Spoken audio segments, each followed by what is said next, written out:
Paano nga ba makikita ang Gmail, ang mobile number at ang password na ginamit natin sa Facebook? Kung paano guys, panoorin nyo lang po ang video. Buksan ang Facebook at i-click ang profile menu. I-click ang settings. Then i-click ang see more in account center. I-click ang personal details. Then i-click ang contact info. At dito nyo na makikita ang Gmail at mobile number na ginamit nyo sa Facebook. At dito naman makikita ang password. Punta lang sa settings. Then scroll up at hanapin ang Google. I-click ang all services.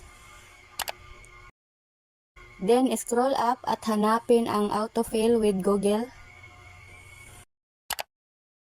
I-click ang password. Then i-click ang facebook.com. Then i-click itong eye icon para makita nyo ang password.